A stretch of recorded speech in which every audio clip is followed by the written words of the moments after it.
Buenas tardes, muchachos, bienvenidos a la segunda clase de introducción a la ingeniería de procesos metalúrgica y de materiales. En esta segunda clase vamos a hablar un poquito de la unidad 1, que es introducción a la ingeniería metalúrgica y de materiales. Bueno, en esta segunda clase vamos a hablar un poquito de una introducción a la ciencia de ingeniería de materiales, una breve introducción a la ingeniería de procesos metalúrgicos y de materiales, y finalmente vamos a hablar de las herramientas de la ingeniería de procesos. Para hablar de la ciencia de ingeniería de materiales, lo más importante es que nos preguntemos qué es un material y por qué es importante un material en la ingeniería. En el caso de la definición de material, bueno, tiene sus raíces griegas. En general nosotros podemos decir, bueno, tiene su explicación, ¿no? En general nosotros podemos decir que un material es todo aquello que muestra particularidades o características físicas. Es decir, todo el mundo tangible, todo el mundo físico, todo lo que podemos tocar, o bueno, sentir, está hecho a partir de un material. Ahora, no todos los materiales son útiles para la ingeniería. En el caso de la ingeniería nos interesan materiales que nosotros podamos emplear para generar componentes o alguna clase de pieza que se pueda usar en beneficio de la humanidad, ¿no? De que la vida humana sea un poco más sencilla. En la ciencia de ingeniería de materiales clasifica los materiales en 5 grupos. El primero son los metales, el segundo son los cerámicos, el tercero son los polímeros, también se encuentran los semiconductores y los materiales compuestos. El primer grupo, los metales, son materiales que se caracterizan por tener unas altas propiedades mecánicas, pero además ser buenos conductores térmicos y eléctricos. Entonces esto les da una gran variedad de aplicaciones, ¿no? Ejemplos de materiales metálicos están los aceros, los hierros, que son aleaciones hierro-carbono como el acero, pero que tienen un poco más contenido de carbono. Están las aleaciones base aluminio, aleaciones base cobre. En general, cualquier aleación con un elemento metálico pues se va a considerar un material metálico. Aquí vemos algunos ejemplos de aplicaciones. Por ejemplo, el acero, que se puede usar para hacer barras, hacer varillas, hacer perfiles, palanquillas, planchas, láminas. Entonces, todos esos, y se puede usar sobre todo, por ejemplo, para la industria de la construcción, ¿verdad? Tubo de acero también se puede fabricar. Esto es porque el acero es muy abundante en la corteza terrestre, entonces es fácil producirlo. Además, se puede producir en grandes cantidades y tiene resistencias mecánicas muy elevadas. De hecho, el acero o la producción de acero ha permitido que la humanidad se desarrolle, porque gracias a él se pueden construir viviendas y edificios cada vez más grandes, ¿no? También en la industria del transporte se usa muchísimo. Un ejemplo de un hierro, que les decía que era una aleación hierro-carbono con un poco más de carbono, pues pueden ser los discos de freno, ¿sale? El hecho de agregarle más carbono lo hace más duro y más resistente al desgaste, pero es un poco más frágil. Entonces un impacto puede romper un disco de frenos, pero gracias a su resistencia al desgaste nos sirve para justamente esa aplicación. Ejemplos de aleaciones base aluminio, por ejemplo los pistones están hechos de aleaciones base aluminio, bueno, los más modernos, porque son más ligeros. Entonces, al ser un material con buenas propiedades mecánicas, pero más ligero, ayuda a que el motor en general sea un poco más ligero y ahorra gasolina, ¿no? Se necesita menos combustible para mover ese automóvil. El cobre se usa muchísimo en lo que es cableado eléctrico porque tiene una gran conductividad eléctrica. También es un buen conductor térmico. Esos son algunos ejemplos de aleaciones o de materiales metálicos. Los materiales cerámicos son materiales que tienen altas propiedades mecánicas.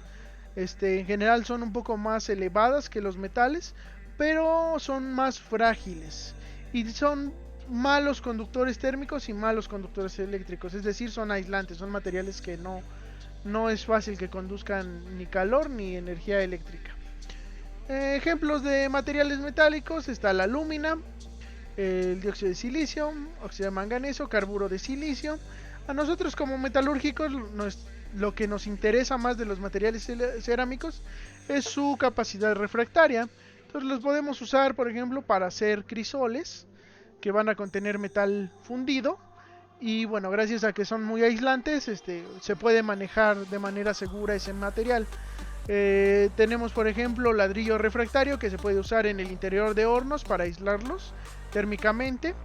En el caso de los materiales poliméricos, estos tienen, en general son materiales aislantes, tanto térmicos y eléctricos, y su gama de propiedades mecánicas es muy extensa.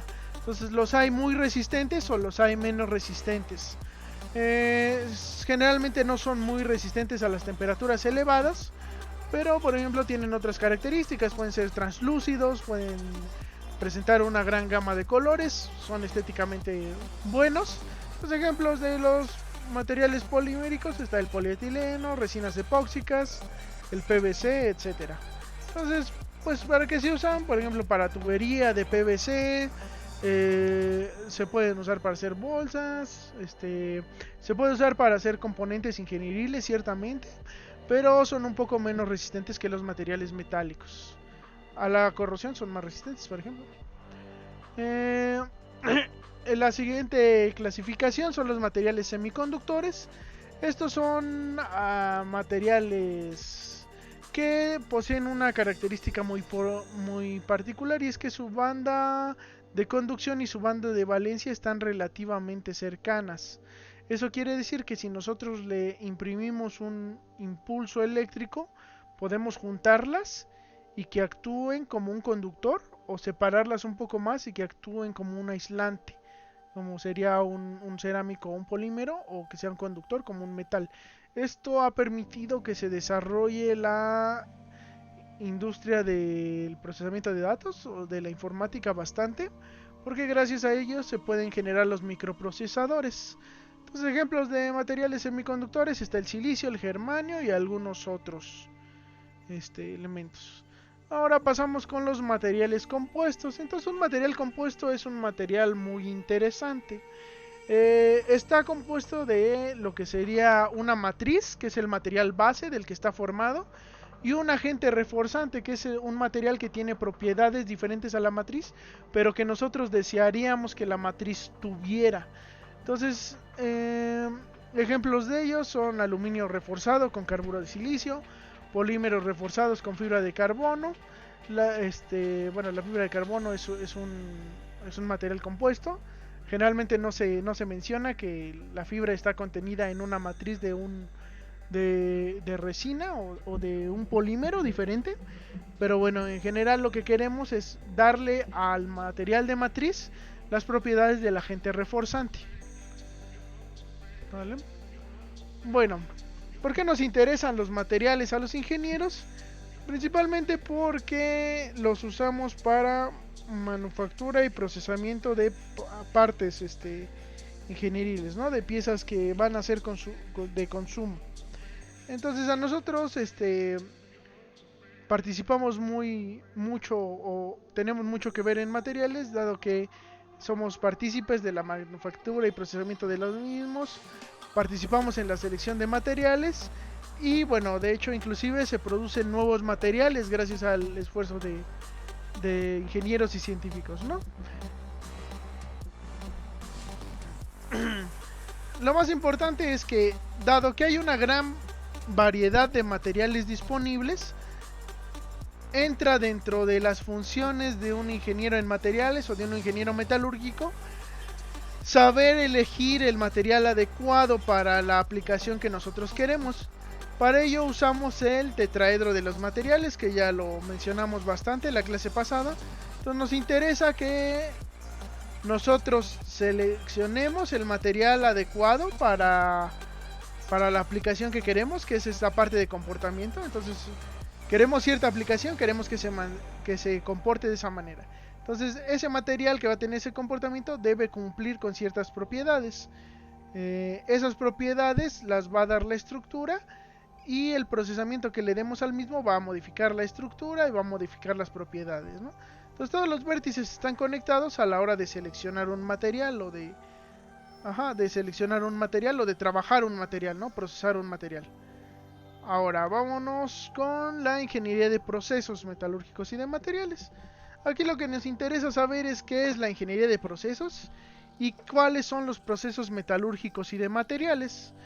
Bueno, el ingeniero de procesos se enfoca en el diseño, operación, control y optimización de los procesos.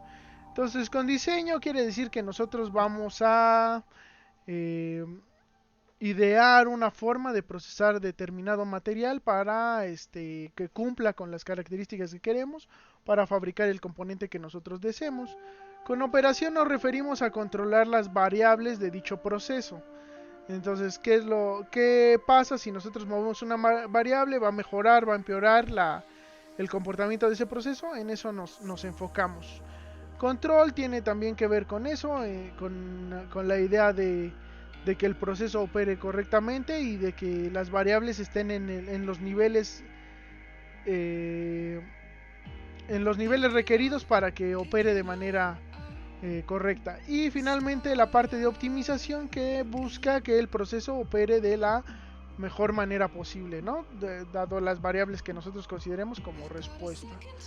En el caso de los procesos metalúrgicos son muy complejos, porque involucran cambios físicos, cambios químicos, tenemos que conocer matemáticas e inclusive en algunos casos implica la participación de procesos biológicos en los mismos, ¿sale?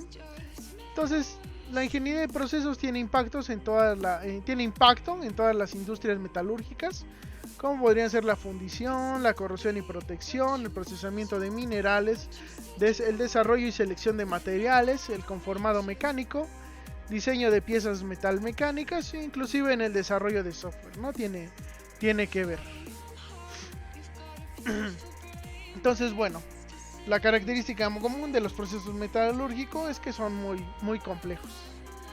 Vamos a hablar de algunos ejemplos de procesos metalúrgicos. Entonces, el primer proceso del que podemos hablar es del proceso de fundición. Entonces, el proceso de fundición es un proceso de manufactura en el cual se parte de metal líquido que se vacía en un molde. Ese molde es el negativo de la pieza que queremos fabricar. Entonces, vaciamos metal líquido dentro del molde y al momento de solidificarse obtenemos una pieza que prácticamente es la pieza terminada, ¿no? Que solo le faltaría una limpieza y un ligero maquinado para obtener ya una pieza que se puede vender o se puede utilizar. En este caso hay varias líneas de producción que convergen en lo que sería este vaciado al metal líquido. Entonces está la línea de producción de metal fundido y tratamiento de metal líquido. Está la línea que produce moldes, que típicamente son de arena. Y está la línea de producción de corazones. Los corazones son piezas de arena que se incrustan en el molde para generar huecos de la pieza, como podrían ser estos huecos en esta T. Entonces, bueno, las tres tienen que trabajar en conjunto para que lleguemos a tener esta pieza, ¿sale? Si se funde más rápido de lo que se produce en moldes, lo que va a pasar es que vamos a tener el metal líquido mucho tiempo en la olla, vamos a tener pérdidas de material por oxidación. Entonces tienen que estar al mismo tiempo metal líquido y moldes. Si producimos muchos moldes antes del metal líquido, el molde es una mezcla de agua con alguna bentonita que sirve como aglomerante y arena que nos sirve como material refractario y para darle la forma. Entonces, si nosotros dejamos mucho tiempo ese molde esperando el metal fundido, lo que va a pasar es que el agua que contiene se va a evaporar y bueno, va a perder sus propiedades mecánicas. Entonces puede ser que falle nuestro molde, que se resquebraje, que pierda la forma que nosotros le dimos.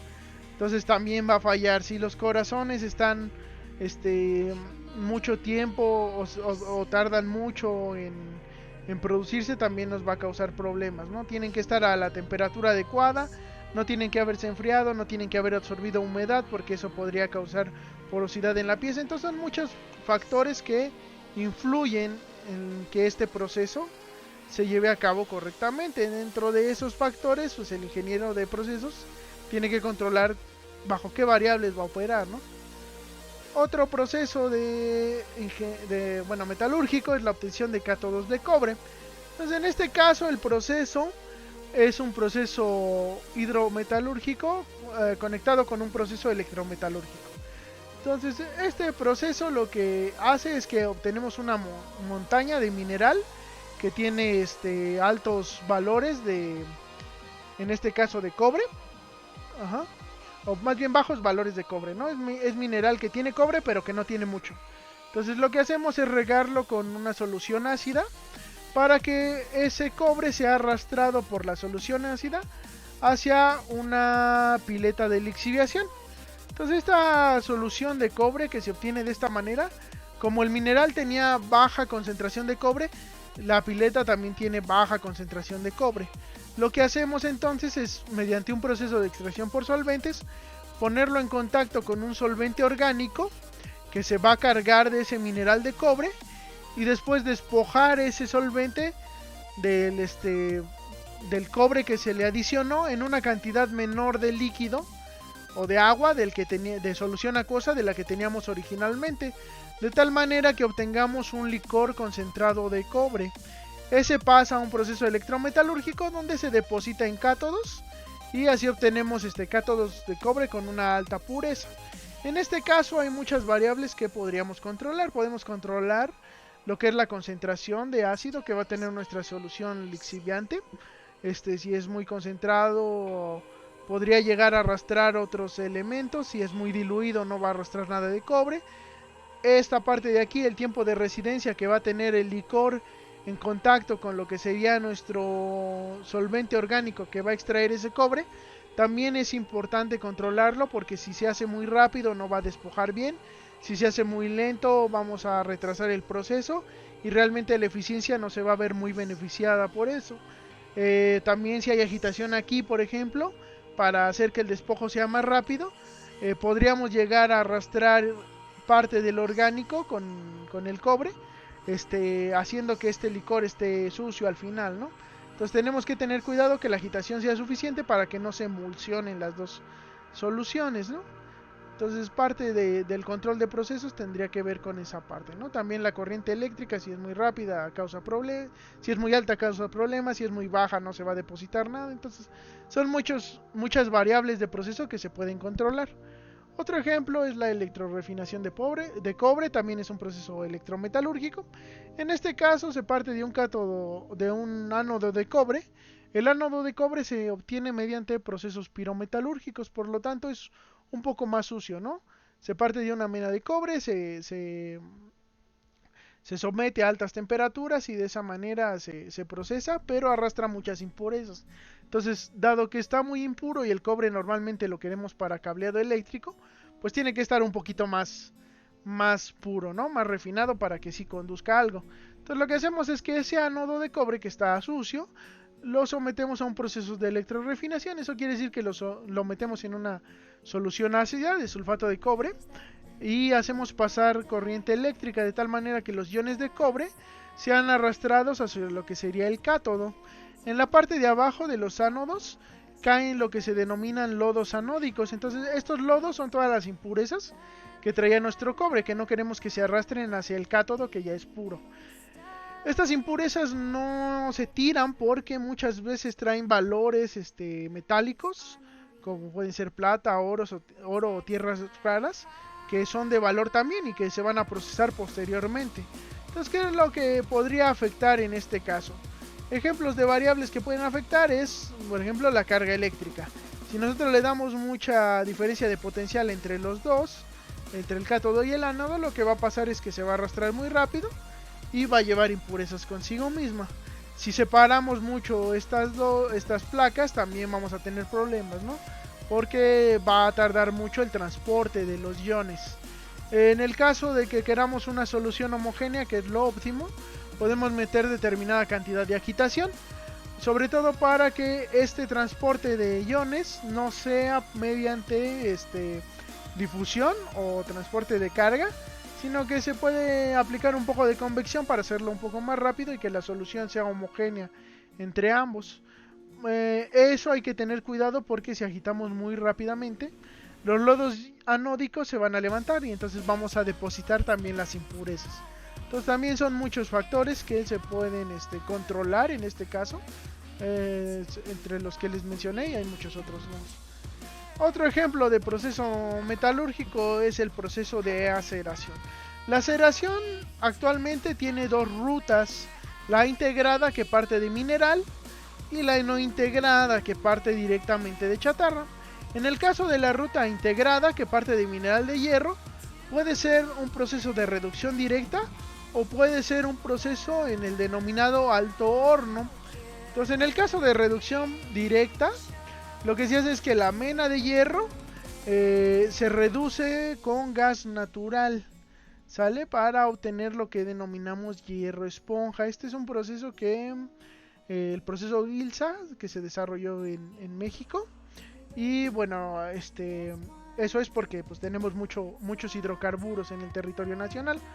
En el caso del alto horno se parte de mineral de hierro y coque, piedra caliza. Se van metiendo camas de los tres dentro del alto horno. Y bueno, se combustiona el coque, la piedra caliza funge como fundente. Y bueno, la mena de hierro se va reduciendo. En este caso lo que obtenemos es arrabio. Entonces, sea lo que sea que obtengamos, si obtenemos hierro esponja, va a pasar a un horno de arco eléctrico. Si obtenemos arrabio, como está un poco más sucio, va a pasar a un proceso de horno básico de oxígeno, o BOF. En el caso del arrabio, este horno lo que va a hacer es que va a inyectar oxígeno a velocidades supersónicas. Este oxígeno va a reaccionar con el carbón que tiene el arrabio, con el azufre, con el fósforo. Entonces va a oxidar todo lo que haya dentro de ese arrabio. Esa reacción es muy exotérmica, por lo tanto va a alcanzar a mantener fundido el metal y al mismo tiempo estamos quitando impurezas. Ahora, como es muy exotérmica, muchas veces se le añade chatarra para enfriar el horno y que no cause problemas ese exceso de temperatura. En el caso del horno de arco eléctrico, el hierro esponja se añade al mismo, se funde directamente. Es un poco más limpio el hierro esponja, pero tiene gases atrapados. Entonces, ¿qué es lo que pasa? Que es explosivo, ¿no? Puede explotar si no se maneja correctamente. Entonces hay que manejarlo bien. En el horno de arco eléctrico, pues el calor nos los da los arcos de 3 electrodos de grafito. Se puede añadir chatarra, pero sobre todo porque meter puro hierro esponja tampoco es lo más óptimo, ¿no? La chatarra tiene la ventaja de que ya tiene una composición química definida, ya es un acero que tiene bajas impurezas, que está hecho para ya ser una pieza terminada, ¿no? Entonces se puede añadir para que controlemos la composición química. Y si en el caso de la ruta no integrada, no pasamos ni por hierro esponja ni por arrabio, sino que directamente la chatarra de acero se funde en un horno de arco eléctrico. Sea cual sea la ruta que nosotros sigamos, vamos a llegar a lo que se denomina horno olla. Este horno olla es donde se da la refinación secundaria del acero. Entonces lo que pasa aquí es que se inyecta un gas desde el fondo de la olla que arrastra todos los gases y todas las impurezas hacia la superficie y hacia la escoria de metal. Entonces esto nos permite refinar el acero, el cual pasa a un distribuidor de colada continua, que pasa a moldes de colada continua, que es esta parte de aquí, y finalmente obtenemos un elemento casi semiterminado de acero, que puede ser un planchón, una lámina, un lingote, una palanquilla, y ya estos posteriormente pasan a procesos de conformado mecánico para darles la forma final, ¿sale? Entonces en este caso, pues cada reactor tendría sus variables de operación. Por ejemplo, el BOF. El BOF depende de la composición química que tenga el arrabio para calcular la temperatura de operación que va a tener. Entonces podemos añadir chatarra si queremos enfriar un poco ese horno, ¿no? El flujo de oxígeno también se tiene que controlar. En el caso, por ejemplo, del alto horno, es importante conocer la composición del carbón, de la mena de hierro, de la piedra caliza, para saber qué composición vamos a tener al final, ¿no? Entonces, en caso de colada continua, es importante controlar la velocidad de colada. Esa creo que lo tenemos un poco más desarrollado adelante. Entonces sí, justamente aquí. Otro ejemplo de proceso, o sea, ya que vimos toda la proceso de aceleración, si nos enfocamos en un solo reactor como es la colada continua, en la colada continua se parte de la olla, que era la refinación secundaria, se vacía en un molde, en un Tondich, que es un distribuidor de colada continua, y a su vez alimenta un molde. El molde es enfriado por agua, por tubos de cobre que transportan agua, y bueno, de esa manera se va a solidificar el metal. Entonces lo importante es que el metal no termina de solidificar por completo en cuanto sale del molde, sino que tiene el centro un poco líquido, ¿no? Entonces la solidificación empieza del exterior hacia el interior. El exterior está totalmente sólido, el interior aún conserva lo líquido. Ese interior tiene que haber terminado de solidificar al llegar a lo que son los rodillos que le van a dar la forma final a la preforma, a nuestro acero procesado, ¿no? Entonces tiene que ser la temperatura exacta, no puede variar más de 5 grados para que el proceso no falle. Ese control es muy estricto. Entonces, ¿qué nos interesa en este caso? Que el nivel de Tondich se mantenga constante para que el flujo de metal sea suficiente, que la temperatura del molde sea la adecuada para que no se solidifique antes, porque si solidifica antes, aquí en esta parte los rodillos van a estar sometidos a mucho esfuerzo, pueden fallar. Si por el contrario está muy líquido, el molde está muy caliente y esto no alcanza a solidificar, al llegar aquí se puede romper la barra. Romperse la barra es una falla catastrófica porque no solo libera metal líquido a los alrededores, sino que la planta tiene que parar. Las plantas siderúrgicas nunca paran. Parar involucra pérdidas de millones de dólares para la empresa, entonces es una falla bastante grande. ¿Sale? Entonces nos interesa que esto trabaje las 24 horas del día. ¿Sale? Entonces son muchos parámetros también que se tienen que controlar en este caso. Bueno, bien, ya tenemos algunos ejemplos de procesos metalúrgicos. Ahora nos interesa qué herramientas tiene un ingeniero de procesos para estudiar esos procesos, ¿no? ¿Qué conocimientos requerimos como ingeniero de procesos y qué herramientas tenemos para poder mejorar esos procesos? Vamos a empezar diciendo que el ingeniero de procesos es el puente que hay entre el proceso y el producto final, ¿no? Se encarga de que todo salga bien para que ese proceso dé lugar a un producto de alta calidad bajo las mejores condiciones posibles. Entonces, ¿qué conocimientos requerimos? Pues requerimos conocimientos de metalurgia química, como son termodinámica, cinética química, propiedades físicas y estructura de la materia. Pues necesitamos conocimientos de metalurgia física, como es la termodinámica, la estructura de la materia, fenómenos microestructurales, deformación, propiedades mecánicas, entre otros. Necesitamos conocimientos de ingeniería química, como son el transporte de masa, la dinámica de fluidos, la transferencia de calor, métodos numéricos, análisis y diseño. Y necesitamos conocimientos de ingeniería mecánica, dinámica de fluidos, transferencia de calor, mecánica de medio continuo o de sólidos, análisis de esfuerzo y métodos numéricos, entre muchos otros. ¿Sale? Entonces la base de la ingeniería de procesos es la termodinámica y los fenómenos de transporte. ¿Sale? La termodinámica nos da principios de conservación y los fenómenos de transporte nos ayudan a estudiar casos en donde exista desequilibrio. Entonces, bueno, si tenemos equilibrio térmico, mecánico o químico, tenemos que estudiar el sistema mediante termodinámica. Si tenemos desequilibrio térmico, mecánico o químico, podemos estudiarlo mediante fenómenos de transporte. No es que se use uno y el otro se deseche. Los dos trabajan en conjunto, pero bueno, en términos generales se habla de esa manera. Entonces un desequilibrio mecánico, que podría ser una diferencia de presión, da lugar a que haya flujo de fluidos. Un desequilibrio térmico, como puede ser una diferencia de temperatura, da lugar a un flujo de calor. Y un desequilibrio químico, como es una diferencia de concentración, da lugar a un flujo de especies químicas. Entonces todos los fenómenos de transporte y la termodinámica en conjunto constituyen la base de lo que es la ingeniería de procesos. Tenemos que dominarlos a la perfección, ¿sale? Ahora, ¿qué herramientas tiene un ingeniero de procesos para poder estudiar un proceso? Entonces tenemos estas 5, ¿no? Mediciones en planta, mediciones en laboratorio, plantas piloto, modelos físicos y modelos matemáticos. Las mediciones en planta son todas aquellas mediciones que podamos obtener de instrumentar la planta. Por ejemplo, en este caso tenemos un flujómetro que está acoplado a esta válvula.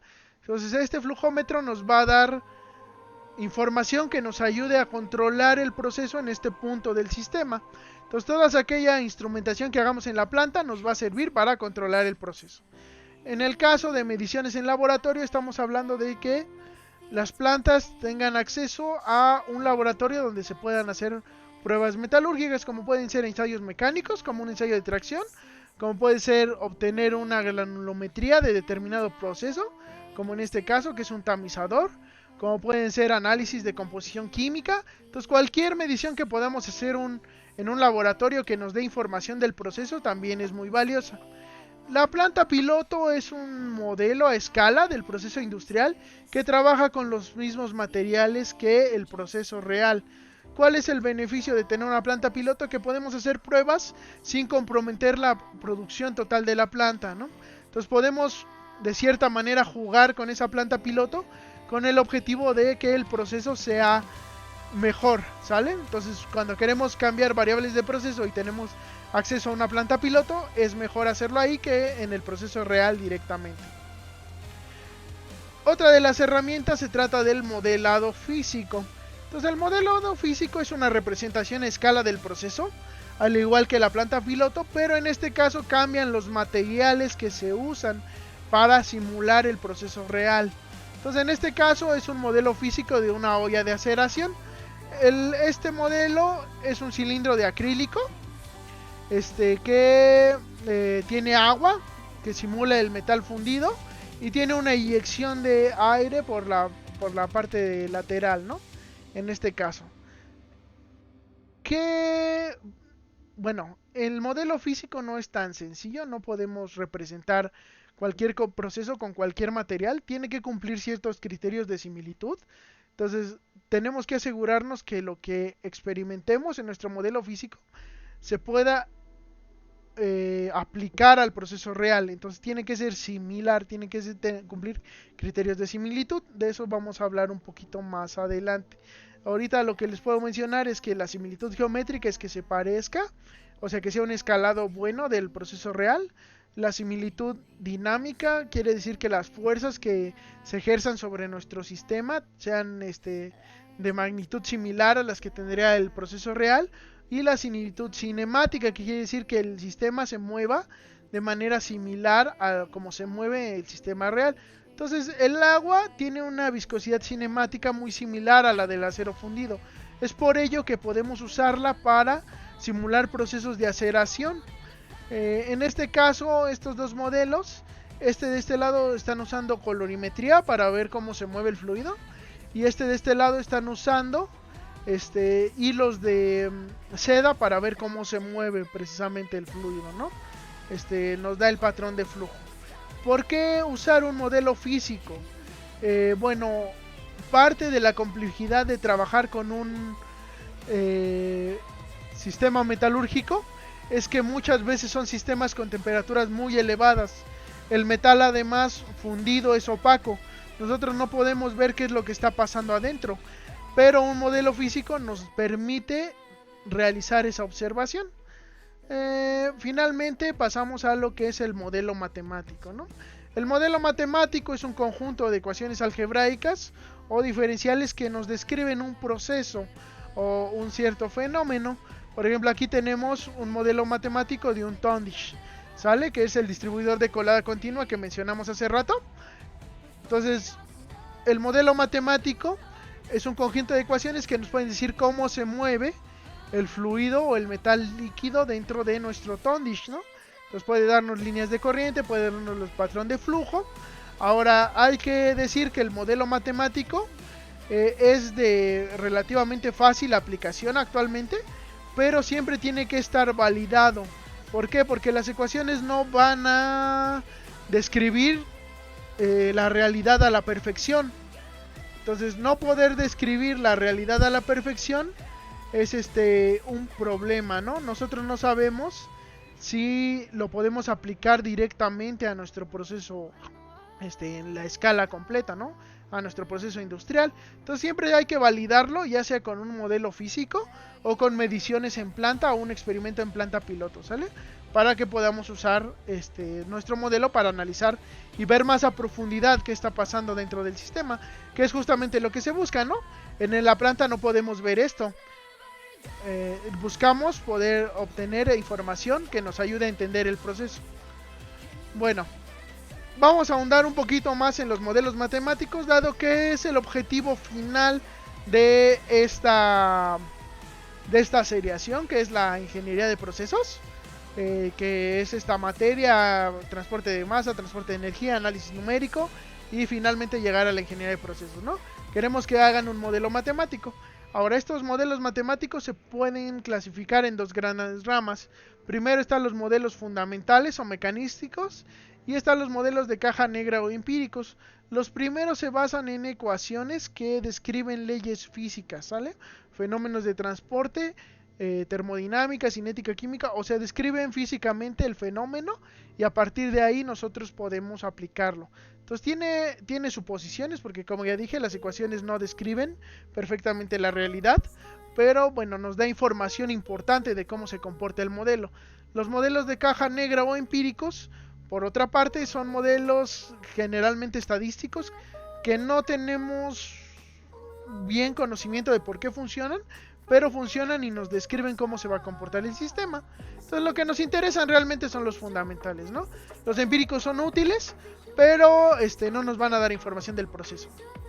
Entonces, ¿a qué nos ayuda un modelo matemático? A representar cuantitativamente el proceso, y nos ayuda a entender el proceso, a controlar el proceso, optimizarlo y planear e interpretar mediciones experimentales. Que esto quiere decir que apliquemos lo que obtuvimos del modelo a la planta y veamos si realmente ayudó a que el sistema se comporte de manera adecuada. También, por ejemplo, para instrumentar, mediante el modelo matemático podemos saber en qué parte del proceso está lo más crítico, y ahí instrumentar para controlar bien esa parte, ¿no? Entonces, ¿cómo construimos un modelo matemático? Primero es definir el sistema, que esto es establecer los límites o las fronteras de nuestro sistema. En termodinámica sabemos que el sistema se divide en lo que es el universo, se divide en el sistema y los alrededores. Pues bueno, aquí tenemos que definir el sistema para poder estudiarlo. Entonces tenemos que definir si alcance. Viene el análisis de orden de magnitud, que quiere decir qué valores típicos puede tener el sistema, qué mecanismos vamos a estudiar, los números dimensionales que nos van a servir para entenderlo. Eso lo vamos a ver un poco más adelante. Después viene un trabajo experimental, que es validar el modelo, que como les dije, no estamos seguros de que funcione hasta que nosotros lo validemos. Aplicar un modelo matemático sin haberlo validado es como trabajar a ciegas, ¿sale? Entonces tienen que asegurarse de que funcione y describa bien su sistema. El trabajo computacional, que es resolver las ecuaciones que nosotros planteemos para nuestro modelo. Y bueno, síntesis, que es entender el sistema mediante el modelo matemático, o sea, hacer un análisis de proceso del mismo, ¿sale? Bueno, actualmente es más fácil hacer modelos matemáticos de lo que lo teníamos hace algunos años, porque hay muchos estudios precedentes, es decir, hay mucha investigación que va a sustentar nuestro modelo matemático, en la cual podemos basarnos. Entonces, parte de hacer el modelo es que hagamos una revisión de la literatura, de qué ya se ha hecho que se parezca a nuestro sistema y cómo se ha comportado. Además, actualmente es más fácil tener acceso a una computadora. Anteriormente era muy difícil, ahorita es fácil tener una computadora que tenga una buena capacidad de cómputo como para hacer un modelo matemático. Y bueno, además hay un gran número de paquetes de cómputo comercial y libre que nos pueden ayudar a hacer modelos matemáticos. El más popular o el más poderoso actualmente, bueno, popular y poderoso, es ANSYS. ANSYS es gratis para uso académico, entonces pueden usarlo para ir aprendiendo a hacer modelos matemáticos. ¿Sale? Entonces, bueno, esto sería todo por esta clase. Nos vemos después, muchachos. Un saludo a todos. Nos estamos viendo.